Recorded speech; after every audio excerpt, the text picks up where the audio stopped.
दोस्तों, आज हम सीखेंगे जीन पियाजे के संज्ञानात्मक विकास के सिद्धांत को, थ्योरी ऑफ कॉग्निटिव डेवलपमेंट। भाइयों, हम आशा करते हैं कि सीटेट की तैयारी में जीन पियाजे के सिद्धांत को सीखने वाला ये हमारा आखिरी वीडियो हो, क्योंकि इस वीडियो के आखिरी तक हम जीन पियाजे के थ्योरी को अच्छे तरह। जीन पियाजे का संज्ञानात्मक विकास का सिद्धांत यह बताता है कि बच्चे अपनी दुनिया की समझ कैसे विकसित करते हैं।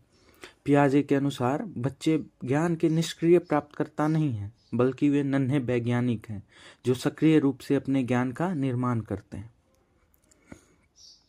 अब कुछ जीन पियाजे के कुछ के कॉन्सेप्ट को समझते हैं, कुछ महत्वपूर्ण वर्ड जो उन्होंने दिया है, जिसमें पहला है स्कीमा।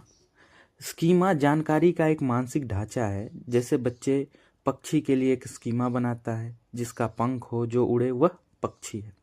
उसके बाद आता है अनुकूलन। अनुकूलन का दो भाग है, पहला है आत्मसातकरण, दूसरा है समायोजन। आत्मसातकरण को एसिमिलेशन और समायोजन को एकोमोडेशन कहते हैं। अनुकूलन वातावरण के अनुसार खुद को ढालना है और आत्मसातकरण नई जानकारी को पुराने स्कीमा में फिट करना। समायोजन नई जानकारी के आधार पर पुराने स्कीमा में बदलाव करना। आत्मसातकरण और समायोजन काफ़ी इम्पोर्टेंट है, यहाँ से सवाल बनते हैं। उसके बाद आता है संतुलन, नई और पुरानी जानकारी के बीच संतुलन बनाने की प्रक्रिया। चलिए अब संज्ञानात्मक विकास की 4 अवस्थाओं को समझते हैं। पियाजे ने विकास को आयु के आधार पर 4 चरणों में बांटा है। पहला है संवेदी गामक अवस्था, यानी सेंसरी मोटर स्टेज। जन्म से 2 वर्ष के बच्चों को संवेदी गामक अवस्था में रखा जाता है। इस उम्र के बच्चे अपनी इंद्रियां। चरण की मुख्य विशेषता वस्तु स्थायित्व, ऑब्जेक्ट परमानेंस है। बच्चा समझने लगता है कि वस्तुएं सामने न होने पर भी मौजूद रहती है। दूसरा है पूर्व संक्रियात्मक अवस्था, यानी प्री ऑपरेशनल स्टेज। 2 वर्ष से 7 वर्ष के आयु के बच्चे इस स्टेज में आते हैं। इस स्टेज में, इस उम्र में बच्चों को प्रतीकों का उपयोग करना शुरू कर देते हैं, जैसे वो लकड़ी को घोड़ा समझते हैं। इनमें ईगोसेंट्रिज्म, यानी अहम केंद्रित होते हैं बच्चे।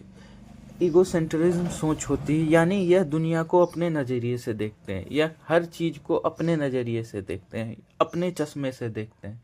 इन्हें नहीं मालूम, इन्हें नहीं सोचना कि सामने वाले पे हमारे वाक्यों का क्या प्रभाव पड़ेगा। इन्हें ये सोचना है कि जो हम सोच रहे हैं वही सामने वाला भी सोच रहा है। तो अगर बच्चे को कोई भी अगर बच्चे को मोबाइल चाहिए, तो उन्हें नहीं पता कि पिताजी उसके उस मोबाइल से कौन सा ज़रूरी काम कर रहे हैं, कौन सी ज़रूरी बात कर रहे हैं, कहाँ फ़ोन कर रहे हैं, उसे इस चीज़ को नहीं देखना। इनमें जीववाद भी होता है। जीववाद का अर्थ है कि निर्जीव वस्तुओं को भी सजीव समझना। इसके आगे है मूर्त संक्रियात्मक अवस्था, यानी कॉन्क्रीट ऑपरेशनल स्टेज। 7 से 11 वर्ष के बच्चे आयु के बच्चे इस स्टेज में आते हैं। यहाँ बच्चों में तार्किक चिंतन आना शुरू हो जाता है, लेकिन केवल उन चीज़ों पर जो उनके सामने है, यानी मूर्त मौजूद, मतलब जो सामने। मूर्त का मतलब यहाँ हो गया कि जो उसके सामने है, जो सामने दिखाई दे रहा है, उसके बारे में यह तार्किक चिंतन यानी लॉजिकल थिंकिंग करना शुरू कर देते हैं। उनमें कंजर्वेशन यानी संरक्षण और वर्गीकरण। औपचारिक संक्रियात्मक अवस्था, यानी फॉर्मल ऑपरेशनल स्टेज। 11 वर्ष की आयु से के बच्चे और उनसे अधिक इस अवस्था में आते हैं। यहाँ बच्चे अमूर्त चिंतन यानी एब्स्ट्रैक्ट थिंकिंग करना शुरू कर देते हैं। अमूर्त चिंतन मीन्स मूर्त और अमूर्त। मूर्त हमने इससे पहले वाले में पढ़ा था, इस बार अमूर्त। अमूर्त यानी कि जो वस्तु इसके सामने नहीं हो, जो चीज़ें उनके सामने नहीं भी हो रही हैं, उनके बारे में भी वो चिंतन करना स्टार्ट कर देते हैं। वे जटिल समस्याओं का तार्किक समाधान और परिकल्पना यानी हाइपोथेसिस को भी बना लेते हैं। पियाजे के अनुसार संज्ञानात्मक विकास में विचार भाषा से पहले आता है। ये इससे काफ़ी बार क्वेश्चंस बने हैं कि संज्ञानात्मक विकास में विचार भाषा से पहले आता है। अब आइए सीखते हैं जहाँ से और भी क्वेश्चंस बनते हैं। जीन पियाजे का सिद्धांत शिक्षकों के लिए बहुत महत्वपूर्ण है, क्योंकि यह सिखाने के पारंपरिक तरीकों के बजाय बाल केंद्रित शिक्षा यानी चाइल्ड सेंटर्ड एजुकेशन पर जोर देता है। ये बच्चों को करके सीखना यानी लर्निंग बाय डूइंग पर जोर देता है, जिसमें पियाजे के अनुसार बच्चे सक्रिय रूप से ज्ञान का निर्माण करते हैं। इसलिए शिक्षकों को ऐसी गतिविधियां करानी चाहिए जहां बच्चे स्वयं प्रयोग और खोज कर सीख सकें। विकास के स्तर के अनुसार शिक्षण। शिक्षक को पाठ्यक्रम और शिक्षण विधि बच्चे की आयु और उसके संज्ञानात्मक स्तर के आधार पर तैयार करनी चाहिए। उदाहरण के लिए छोटे बच्चों को सिखाने के लिए मूर्त वस्तुएं का उपयोग करना चाहिए। शिक्षक की भूमिका। यहाँ शिक्षक की भूमिका, यहाँ से भी काफ़ी बार क्वेश्चंस बन चुके हैं। यहाँ शिक्षक की भूमिका सुगमकर्ता के रूप में है। इस सिद्धांत में शिक्षक एक तानाशाह नहीं बल्कि एक सुगमकर्ता है।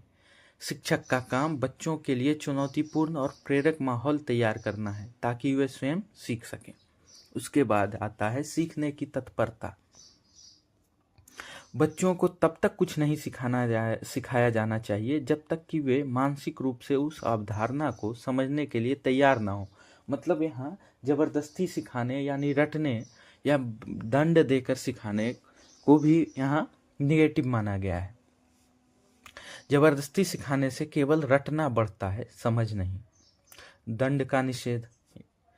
पियाजे का मानना है जो बच्चे सीखने में धीमे हैं या गलतियां करते हैं उन्हें दंडित नहीं करना चाहिए, क्योंकि सीखना एक क्रमिक प्रक्रिया है। उसके बाद व्यक्तिगत भिन्नता का सम्मान।